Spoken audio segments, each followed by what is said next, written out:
Police নিয়ে যাচ্ছিল, নিয়ে গিয়ে ওরা এদেরকে মার খাওয়ালো।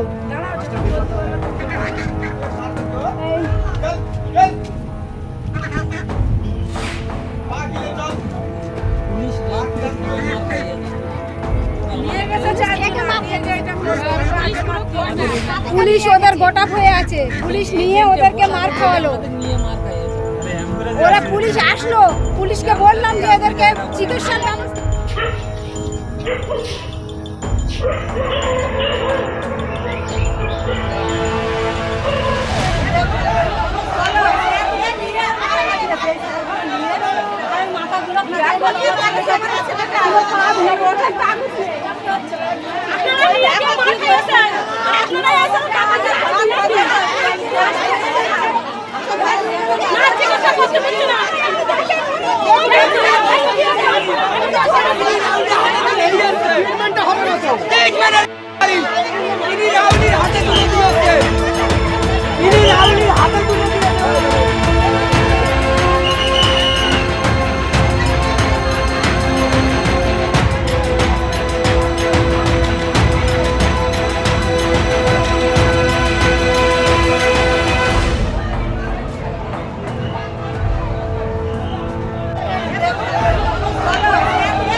সকাল থেকেই দক্ষিণ চব্বিশ পরগনার ভাঙড়, যেটা কিনা যাদবপুর লোকসভা কেন্দ্রের মধ্যে অন্তর্গত, সেই ভাঙড়ে কিন্তু সকাল থেকেই ব্যাপক উত্তেজনা ছড়ায়। তার কারণ এখানে দফায় দফায় শাসক দলের সাথে বিরোধীদের কিন্তু অশান্তি শুরু হয়। বিশেষ করে আইএসএফ কর্মীরা, আইএসএফ এজেন্টরা, তারা যখন বুথে বসতে যান তখন তাদেরকে বাধা দেওয়ার অভিযোগ ওঠে তৃণমূল কংগ্রেসের বিরুদ্ধে, এবং সেই ঘটনার প্রতিবাদ করলেই তৃণমূল কংগ্রেসের সাথে আইএসএফ এর বিবাদ বাধে। যদিও তৃণমূল কংগ্রেসের দাবি যে তাদের কর্মীদেরকেও বেধড়ক মারধর করা হয়েছে বলে আইএসএফ এর বিরুদ্ধে তারা অভিযোগ তুলেছেন, কিন্তু এই ঘটনায় উভয় পক্ষেরই বেশ কয়েকজন গুরুতর জখম হয়েছেন। ঘটনাকে কেন্দ্র করে ভাঙড়ের একাধিক জায়গাতে অশান্তির খবর এসছে। একদিকে যেমন আইএসএফ এজেন্টদের বসতে বাধা দেওয়ার অভিযোগ উঠেছে তৃণমূলের বিরুদ্ধে, তেমনি সিপিএম এজেন্টদেরও বসতে বাধা দেওয়ার অভিযোগ উঠেছে কিন্তু তৃণমূলের বিরুদ্ধে। ভাঙড়ের সাতুলিয়া, ফুলবাড়ি এবং নলমুড়ি এই সমস্ত এলাকায় কিন্তু সকাল থেকে দফায় দফায় উত্তেজনা ছড়ায়, এবং সেখানে তৃণমূলের বিরুদ্ধেই মূলত কিন্তু বিরোধীদের অভিযোগ, যদিও পাল্টা অভিযোগ করেছে তৃণমূল কংগ্রেস। এবং সব মিলিয়ে এলাকায় ব্যাপক অশান্তি হয়, এলাকায় বোমাবাজি হয়, তাজা বোমা উদ্ধার হয়েছে ভাঙড়ের রাস্তা থেকে আজকে সকালে। এবং সব মিলিয়ে এলাকায় যখন পুলিশ কর্মীরা ঘটনাস্থলে যান, পরিস্থিতি নিয়ন্ত্রণ করতে যান, তখন কিন্তু পুলিশ কর্মীদেরকে ঘিরেও কিন্তু সেখানে বিক্ষোভ দেখান সাধারণ মানুষজন, আইএসএফ কর্মীরা। যেমনটা আমরা পঞ্চায়েত নির্বাচনে দেখেছিলাম যে দফায় দফায় উত্তেজনা ছড়িয়েছিল, ভাঙড়ের একাধিক প্রাণহানির ঘটনা ঘটেছিল, কার্যত সেই ঘটনারই পুনরাবৃত্তি কিন্তু আজ সকাল থেকে ভাঙড়ের মাটিতে লক্ষ্য করা যাচ্ছে। এবং সেখানে তৃণমূলের সাথে বিরোধী দলের কর্মী সমর্থকদের অশান্তি, গন্ডগোল, মারামারি কিন্তু আজ সকাল থেকে লেগে রয়েছে, এবং যার জেরে এই পর্যন্ত অন্তত 10 থেকে 12 জন গুরুতর জখম হয়েছেন, পুলিশ কর্মীরাও আহত হয়েছেন। পরিস্থিতি সামাল দিতে পুলিশকে লাঠিচার্জ পর্যন্ত করতে হয়েছে। সব মিলিয়ে এখনো পর্যন্ত কিন্তু যথেষ্ট উত্তেজনা রয়েছে ভাঙড়ের বিভিন্ন প্রান্তে। ওরা পুলিশ নিয়ে যাচ্ছিল, নিয়ে গিয়ে ওরা এদেরকে মার খাওয়ালো।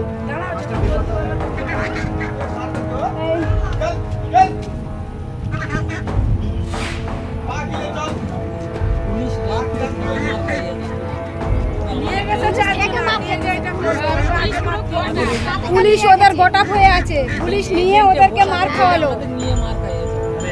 ওরা পুলিশ আসলো, পুলিশকে বললাম যে এদেরকে চিকিৎসার ব্যবস্থা।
কেন্দ্রীয় বাহিনী সকাল থেকে এলাকায় রয়েছে। কার্যত গতকাল থেকেই কিন্তু কেন্দ্রীয় বাহিনী বুথে বুথে মোতায়েন করা হয়েছে।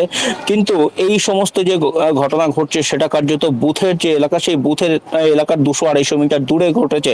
ফলে সেখানে কিন্তু কেন্দ্রীয় বাহিনী নেই। কেন্দ্রীয় বাহিনী কার্যত বুথে নিরাপত্তার দায়িত্বে রয়েছেন এবং তারা সেই বুথ ছেড়ে কিন্তু বেরোননি এবং রাস্তাতে যখন গন্ডগোল হয় তখন কিন্তু কেন্দ্রীয় বাহিনীর যেটা কুইক রেসপন্স টিম রয়েছে বা যে ফ্লাইং স্কোয়াড রয়েছে তারা কিন্তু সেখানে ঘটনাস্থলে আসে, কিন্তু সেই আসতেও বেশ খানিকক্ষণ সময় লেগে যায় এবং তার জেরেই কিন্তু এলাকার সাধারণ মানুষজন, বিশেষ করে যে সমস্ত বিরোধীরা আক্রান্ত হয়েছেন, তারা কিন্তু বিক্ষোভ পর্যন্ত দেখিয়েছেন যে কেন্দ্রীয় বাহিনী দেরি করে ঘটনাস্থলে আসার জন্য। যদিও রাজ্য পুলিশ, কেন্দ্রীয় বাহিনী পরে ঘটনাস্থলে এসে পুরো পরিস্থিতি নিয়ন্ত্রণে আনে এবং এই মুহূর্তে এলাকায় কিন্তু যথেষ্ট পুলিশি টহলদারি বাড়ানো হয়েছে, কেন্দ্রীয় বাহিনীর পরিমাণও বাড়ানো হয়েছে, যাতে নতুন করে ভাঙড়ের এই সমস্ত ফুলবাড়ি এলাকা, সাতুলিয়া এলাকা, নলমুড়ি এলাকা, এই সমস্ত এলাকায় যাতে নতুন করে অশান্তি না ছড়ায় সেদিকে কিন্তু নজর দিয়েছে কমিশন এবং কমিশনের নির্দেশে ইতিমধ্যেই কিন্তু এলাকায় যথেষ্ট পরিমাণে নিরাপত্তা ব্যবস্থা বাড়ানো হয়েছে।